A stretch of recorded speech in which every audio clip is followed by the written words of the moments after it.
ঝিরঝিরে বৃষ্টি, বাইরে যাওয়ার উপায় নেই। মিষ্টিতে তো বাঙালি মাতোয়ারা। তাই নতুন আবিষ্কারের নেশায় চলে গেলাম রান্নাঘরে। হাতের কাছে থাকা উপকরণ দিয়েই বানিয়ে ফেললাম মিষ্টি এক অভিনব উপায়ে। চলুন দেখে নিন কিভাবে করলাম। প্রথমেই কড়াইতে চিনি, জল ও 3টে এলাচ দিয়ে ফুটিয়ে নিলাম শিরা বানানোর জন্য। অন্যদিকে ব্রেডগুলোর সাইডের ব্রাউন পার্টটা কেটে নেব ও সাথে 2 চামচ চিনিও মিক্সিতে গুঁড়ো করে নেব। এবারে অল্প অল্প করে উষ্ণ গরম দুধ দিয়ে সেই গুঁড়োগুলোর মধ্যে দিয়ে দেব ও গুঁড়ো দুধ ও খাবার সোডা, ঘি দিয়ে খুব ভালোভাবে মেখে মিষ্টির মতন গোল গোল করে নেব। এবার কড়াইতে সাদা তেল গরম করে গোল করে রাখা মিষ্টিগুলো দিয়ে ভালোভাবে লাল লাল করে ভেজে নেব। ভাজা হয়ে গেলে শিরার মধ্যে দিয়ে দেব ও 5 মিনিট মতন ঢাকা দিয়ে কুক করে নিতে হবে।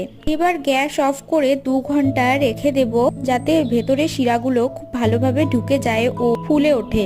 সত্যি বলছি, খেতে অসাধারণ হয়েছিল। বাড়িতে একবার হলেও ট্রাই করবেন। টাটা।